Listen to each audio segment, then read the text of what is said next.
What is up, Packer fans? Back for week 7. The Packers are going to Washington, D.C. to play the Washington Commanders. This is going to be a big week. Obviously, every week in the NFL is big. There's only 18 weeks. It's not like the NBA where there's 82 games or MLB where there's like over 162. So, big week here. Packers going to Washington. They are favored 5.5 points. It's going to be tough after watching the Packers go up against that front of the Jets. Washington has a similar front seven to the Jets. Big guy in the middle, good people next, good players next to them. It is going to be a battle in the trenches for sure. Last week, I think it was a little too soon for a block punt touchdown after the one in the playoffs. I was hoping we wouldn't see that again, just too soon, but Packers, they have a lot to clean up. They have to fix everything. All 3 phases of their game, they have to improve. Interesting stat I found, 20-0 when Aaron Jones runs for or has 15 or more carries. So doesn't matter how many yards he has as long as he has over 15 carries. And normally when he has about 15 carries, he's getting over 100 yards. He averages about 6.8 a carry coming into week 6. Obviously, both he and A.J. Dillon struggled a lot against the Jets. But it all starts up front. It all starts up front. Elkin Jenkins, David Bakhtiari, not where they want to be. These 2 guys are our elite offensive linemen. We were super excited to get them both back from ACL tears. Maybe they came back too early. Both of them just don't look to be themselves. Bakhtiari at left tackle, not in his true form.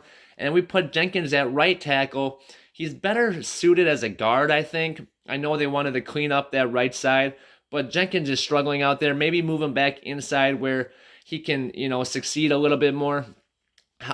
The whole Packers offensive line has struggled, though. These 2 guys are probably playing the best out of the 5, but they're still struggling. And then you have John Runyan Jr., who got blown up on a few plays against the Jets. He's struggled this year.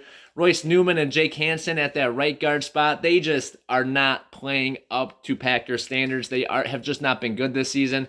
And then Josh Myers, he's played well at center in the middle. He's had his issues too, but for the most part, this offensive line as a whole really struggled. They couldn't block in the running game, in the passing game, in the kicking game, or the punting game, which you need to be able to block at least one of them. You got to have some kind of team.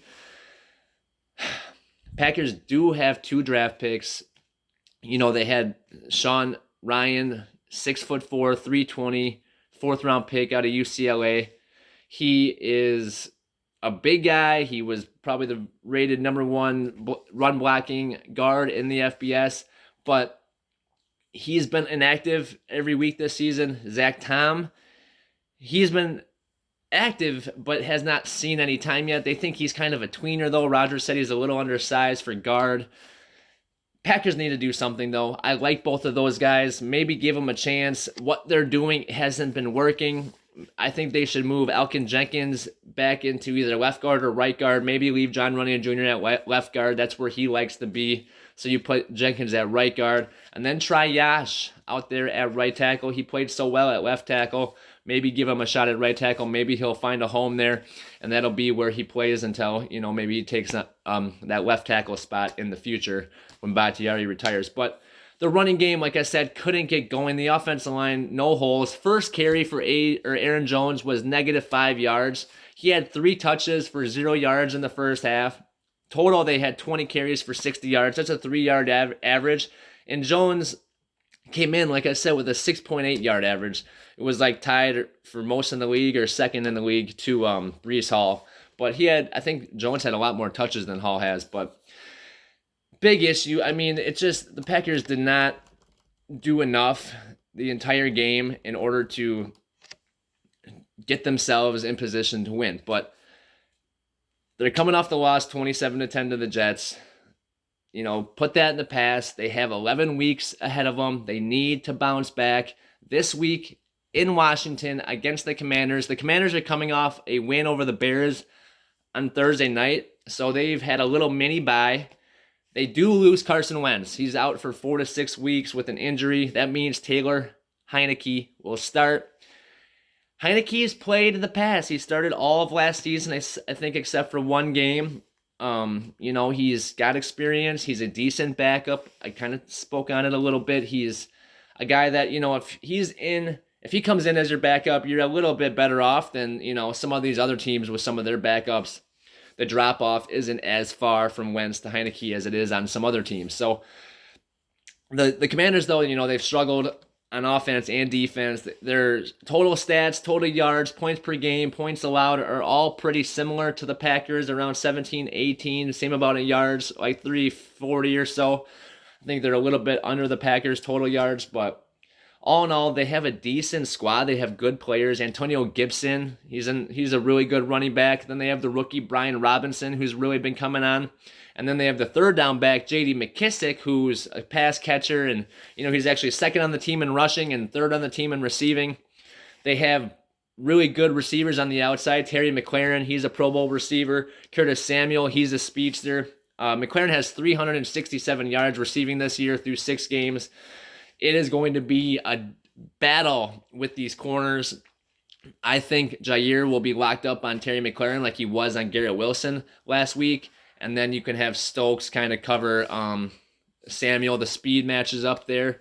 But I think, with Logan Thomas at tight end and with the 3-headed running back monster they have and the 2 good receivers, I really think that this is going to be a battle on offense and defense for the Packers. You think, okay, the backups coming in, the Packers should be all over this. But we've seen them struggle against not very good quarterbacks this year. Bailey Zappi came in, he's played it well actually since then, but, going up against Daniel Jones, Zach Wilson, Justin Fields, you think you'd have a better performance on defense, but the Packers just haven't had that.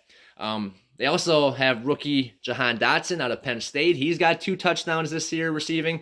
Antonio Gibson has 2 touchdowns receiving as well. They're both, efficient in the passing game. They're guys that, Wentz was looking for. Wentz played all 6 games until now.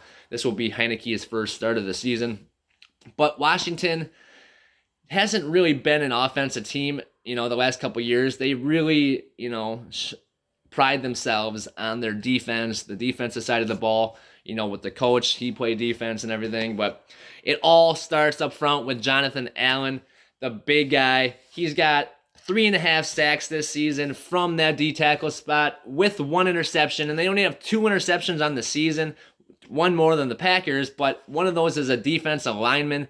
Think about that. With the 3.5 sacks, this guy is basically unblockable, and you're going to have John Runyon Jr., Royce Newman, Jake Hansen, and Josh Myers inside trying to get a hold of this guy. That's why maybe you kick Elkin Jenkins inside, and he can help those guys put Yash on the outside. Yash is 6'8". He's going to cover that tackle spot. If he had quick enough feet for left tackle, he definitely will have quick enough feet for right tackle. I think they should give him a chance and see what happens. But, the Washington defense, like I said, they only have 2 picks this year, but Jamin Davis, the linebacker, is really good. Montez Sweat's really good. If Odaba, they all have 3 sacks to go along with Darren Payne's 3.5, and that goes with Jonathan Allen's 3.5. So they have some guys up front that get after the quarterback. Cole Holcomb is their leading tackler, the middle linebacker. He's a really solid middle linebacker, sideline to sideline. And then Derek Forrest, the strong safety, has their other interception this season. So not a lot of production on the back end for them. Their best cornerback is Kendall Fuller.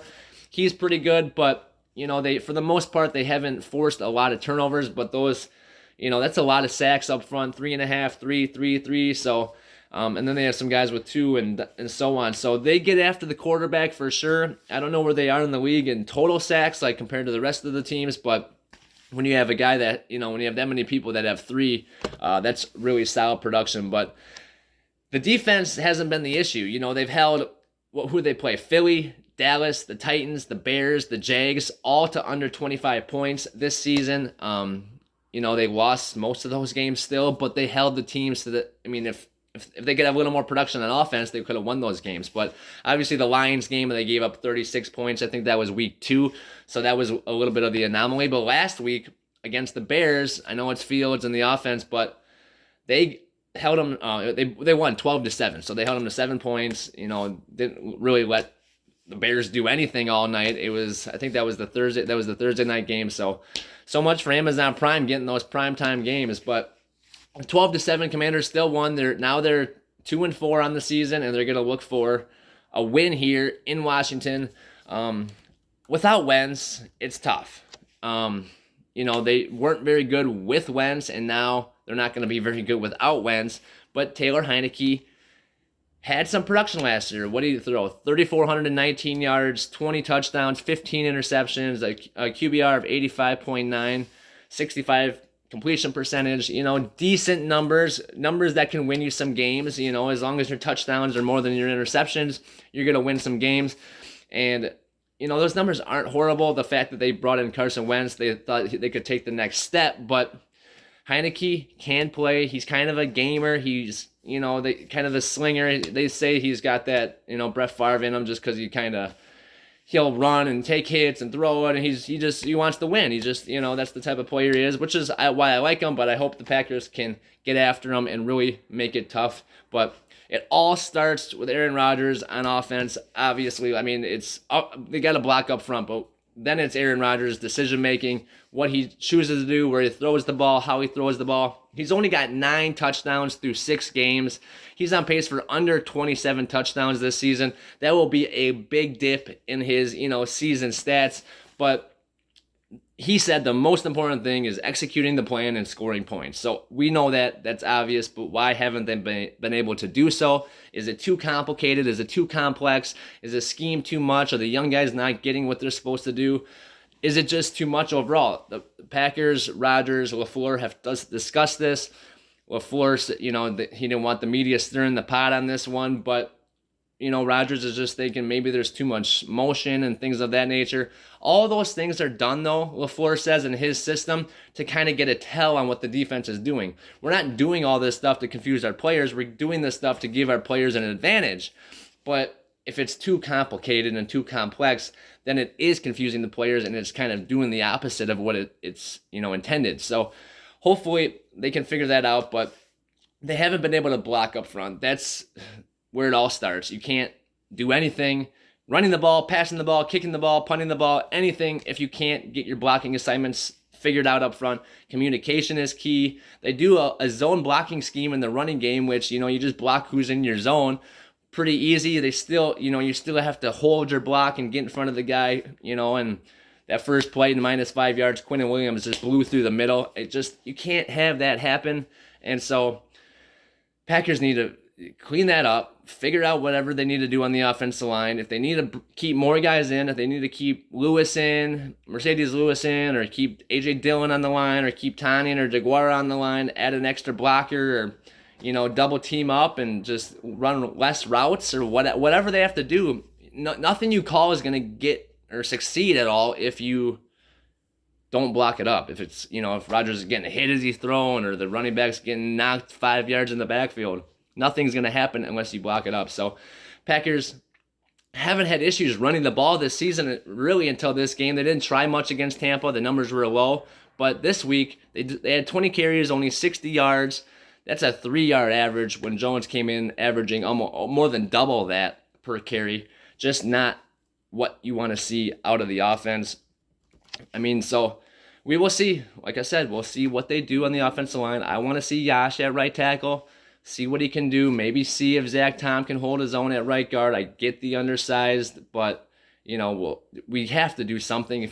Like I said, if we can't block, there's nothing that can be done on offense, and then it's just going to be a defensive struggle, and the defense will hold for a while, and then they'll break, and it'll be the same game pretty much every week if we can't get it figured out. So Packers, though, did take a hit on offense. Randall Cobb had been having a good season. He is out for a few weeks. They're talking about maybe IR with him. It is the ankle. It's not broken, so it's not going to be a season ender, but he will miss some time.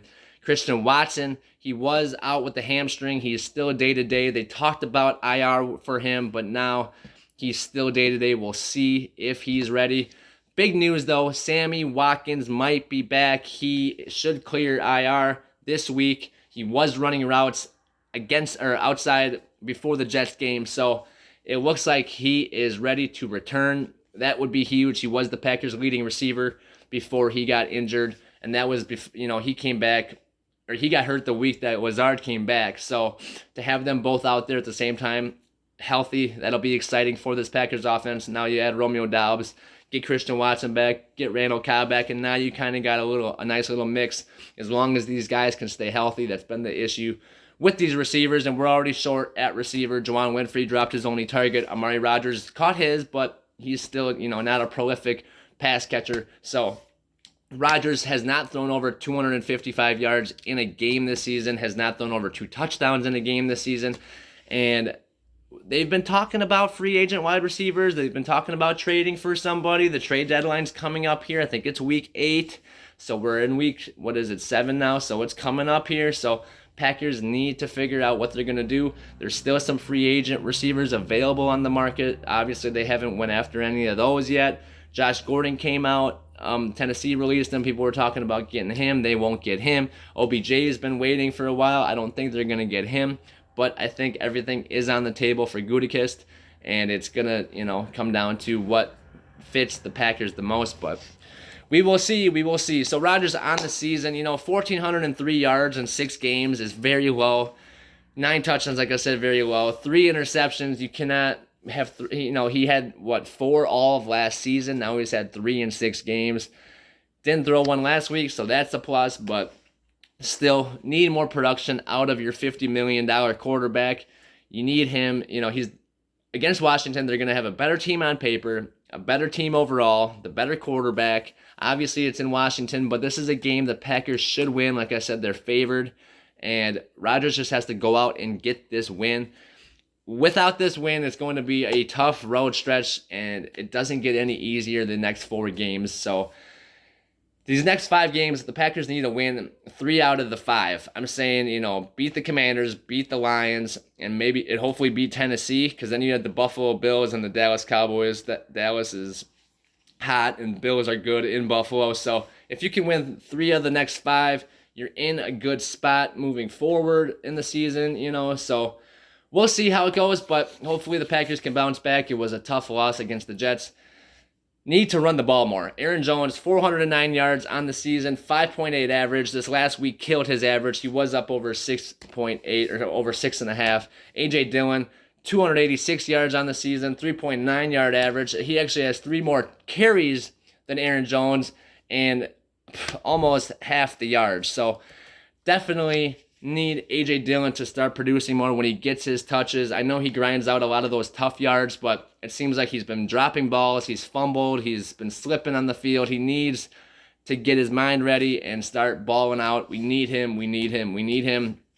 At receiver, Allen Lazard took over as the leading receiver for the Packers. 285 yards on the season in only 5 games.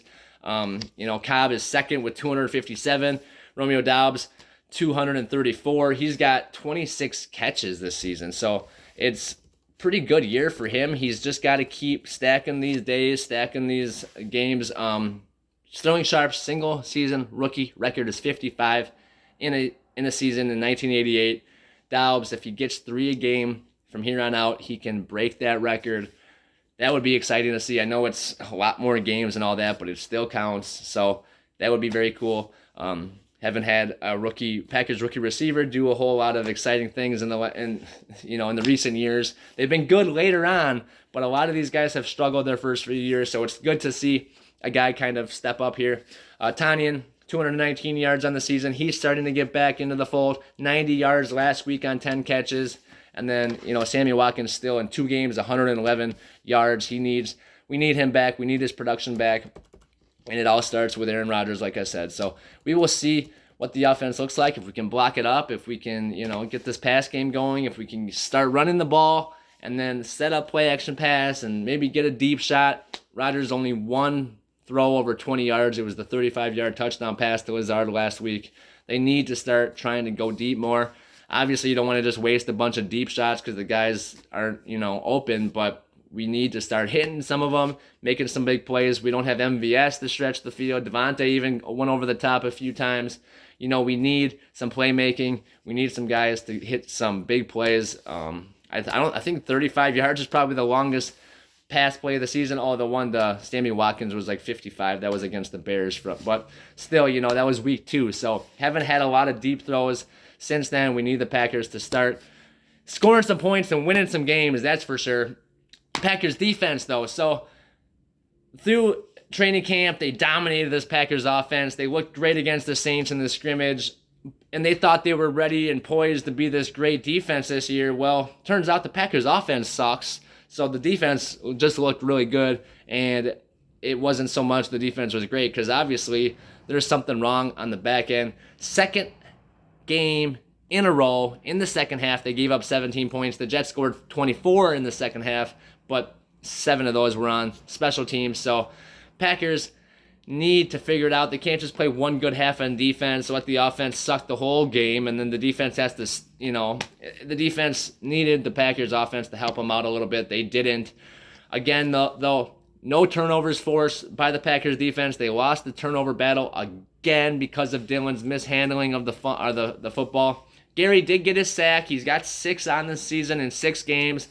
He's the bright spot of this defense. He's going to be a Pro Bowl player for sure if he keeps on this stretch. But 6 sacks in 6 games. He's going to get to double digits for the first time in his career. That would be super exciting. And I just want to see the rest of this defense kind of step up to his level because that would really make this team better overall. JJ and Agbar got his first sack. Preston Smith, you didn't hear his name much at all. Kenny Clark, you didn't hear his name much at all. Devondre Campbell, didn't hear his name much at all. It's just our big paid guys, our guys that are like our stars, that we need them to play better. It's just they're not getting it done. Packers, though, the secondary finally looked aggressive. Jair was all over his guy. Douglas was playing good. They held Zach Wilson to 110 yards passing. I don't know if that looks good in a loss or if that looks bad in a loss. I mean, because that means they didn't need to pass him more to beat you, but it's still a good look because it's only 110 yards, no touchdowns, no picks. But, Jair, he kind of shadowed Garrett Wilson the whole game, held him to 1 catch, 7 yards on the day for a guy that had some big games, over 100 yards this season already. And Douglas and Stokes played well. Stokes got burned on the 40-yarder to Corey Davis. That was a bad look. But, holding a Wilson to not that many passing yards is a promising sign. The fact that they were able to run the ball so effectively and weren't able to get off the field, and the Packers offense couldn't help the defense do anything. All that stuff factors in together, but still it's promising for a Commanders team that there is hope the Packers can get ahead of some of these throws and pick some of these passes off. I thought it would happen against the Jets. Maybe it's going to be a week later now against the Commanders. They are going to come, and when they come, they're going to come in bunches. It's going to be a 3-interception game whenever that game happens. I called it last week against Zach Wilson. I thought at Lambeau, maybe. But I think, again, with Taylor Heineke, first game of the season, he's, hasn't played at all. He might be a little rusty. He's a guy that can play, but I think he needs to kind of get into a rhythm. I think early on the Packers are going to have some chances to pick some of these off or make some plays on the ball at least. So hopefully we see that. It's been a long time since we had a interception, a pick, since week 2. That was Jair Alexander on Justin Fields. But after a Pro Bowl, All-Pro, middle linebacker season for Devondre Campbell, he's really struggled this year. No sacks, no interceptions, no forced fumbles, no fumble recoveries. He's missed 9 tackles in 6 games after missing only 4 tackles all of last year in 17 games. And I know everybody needs to tackle better. Amos, Savage, the linebackers, Walker, Campbell, the defensive linemen, everybody has to tackle better. But for a middle linebacker who was so effective in just being the all-around utility guy and just cleaning things up and just being there to fix things, he has not played well this year. He was my second, most valuable re-signing of the offseason. Obviously, getting Rodgers back, but having Campbell in the middle to quarterback that defense, I thought that was going to be huge. Having him teach Quay Walker, I thought that was going to really help, speed up his growth. But these 2 guys in the middle just have been out of position. They've been overrunning the ball and just not making the play when they have a chance to. So this Packers team, they need to bounce back. They just need to get back to the basics, the fundamentals. Stop, I think it's a lot of it's scheme. They're getting schemed out of position, but they have so much going on in their head that they're unsure of themselves. They get caught, thinking too much, and then, there's a guy running past them or they're running past the guy, and it's too late then. But Packers need to step up. Campbell, Walker, they are leading the team in tackles. Campbell's got 49 on the season. Walker's 39 on the season. That's pretty good. Rashawn Gary, he's right there. Jaron Reed's having a good year. Adrian Amos and Stokes and Savage, though, these guys, their PFF grade is so low. It's like obviously for Stokes, it's a career low, but for the other guys, they've had a few seasons. They're veterans, and they're just playing so bad. Darnell Savage, worst PFF grade on the team. It's just like, I don't understand. Did he forget how to play? He's still fast. He used to be a ball hawk his rookie year. He had a few picks and was close to a bunch of others. And you just thought that he would just continually just keep getting better, but he hasn't. He's just digressed. So tough to see. And then obviously, we need guys like Dean Lowry and Rasul Douglas to just step up and start making plays, because that's what, we have them here for, is to kind of just be that extra guy, that extra piece that, other teams don't have that guy, so they might have a few stars, but then it's such a drop-off. We have a few stars, and then we have a Dean Lowry, or we have a Rasul Douglas. So these guys have to start making plays. It's been tough to watch on defense, on offense, and on special teams. They were solid. Special teams was solid through 5 weeks. Week 6, kind of the anomaly of the season. Brings back too many bad memories too soon, like I said before. Having a blocked punt return for a touchdown. That's how we lost the 49ers game. I know there's a lot of other factors that went into that, but that was, the only touchdown the 49ers scored, and that was enough to win the game. So you kind of can put it on that. But Packers had been 100% on kicks this season. Crosby on extra points and field goals. The first miss was the block. And then to have leakage on the punt and then have that blocked and return 20 yards for a touchdown, you can't have that. That's a 10-point swing on special teams. Your offense isn't out there, your defense isn't out there, and your special teams gives up 10 points. You just cannot have that. It doesn't make sense to not block up a punt. Just block it up. If you have your gunners take a little while to get down there, just make sure they're in their lanes and tackle. But you have to block it up first. You have to get the punt off before you can worry about having your gunners get down there. That's, so they definitely have to clean that up. Big issues there. Some bright spots, though, on special teams. They did block a punt of their own. It did go forward still, which it didn't go backwards. They didn't score points on that drive. They didn't score points on the blocked punt. So, kind of all for nothing. But still, they still blocked the punt. So, it's still cool. Keyshawn Nixon had a 32-yard kick return, which was the best kick return of the season, I think, so far for any Packer. And I think he kind of solidified his job back there. He just looked a lot more explosive and decisive than Amari Rodgers does back there. He just he got it, just hit it, and went. I think with that kind of attitude and with his speed, I think he's going to return a kick this year, just the way that he almost broke that one. He's going to get one to develop in a similar way, and I think he takes it to the house or breaks another big one at least. And then Pat O'Donnell, this guy's just been punting out of his mind. He would be the Pro Bowl punter, but I think there's one guy that's punting better than him. I keep checking the stats, and it's like, oh, this other guy. But it might be Tress Way, the punter for the Commanders here that we played. But Pat O'Donnell, he's been really productive this year. A few more inside the 5-yard line, just a bunch inside the 20. He's doing his part, but Packers offense hasn't been doing their part. Packers defense does their part for a half, and the Packers end up losing for the second week in a row. But overall, on paper, like I said, they have better team, better QB, but the confidence isn't there. They need to figure out what it's going to take to get this win.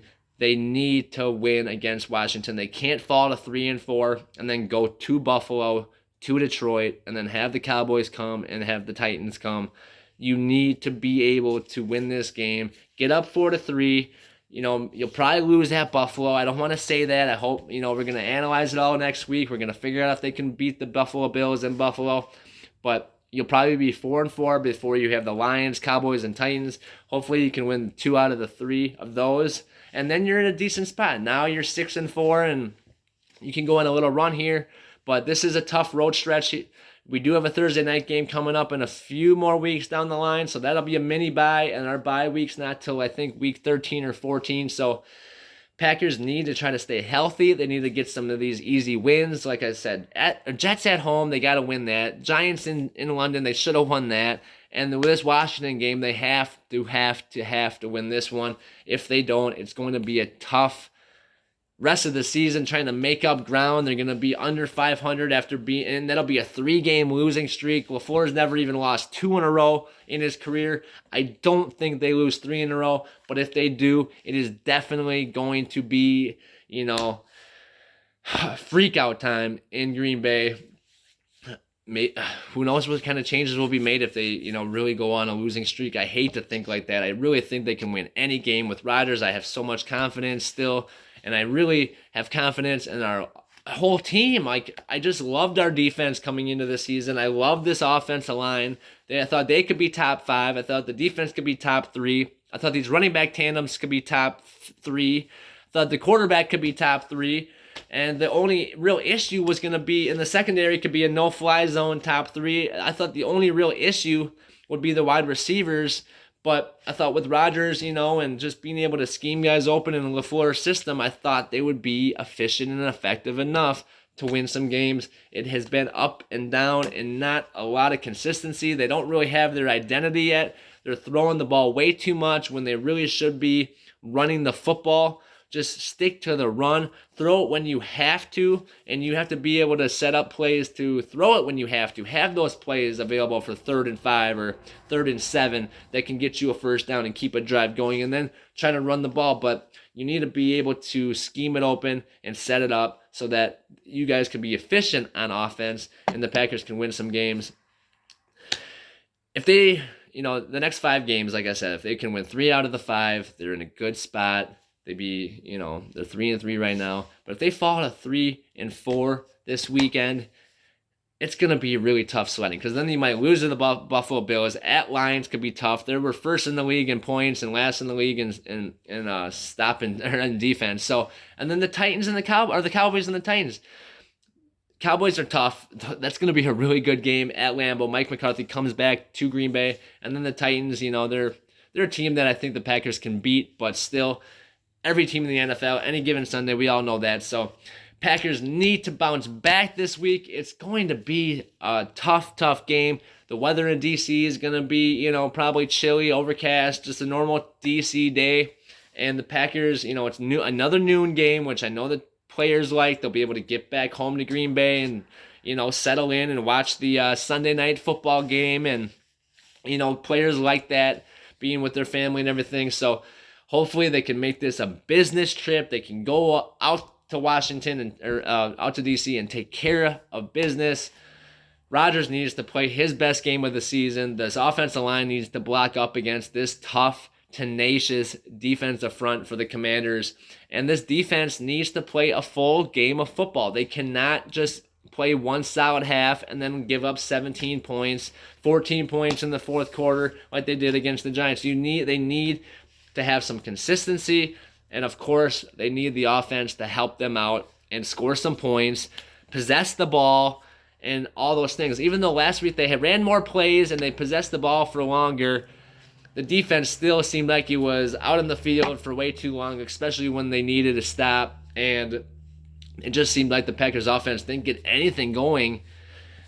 And then it was then the Packers defense would play. But it just showed the defense was playing so good. They kept getting the ball back for the Packers offense in that first half.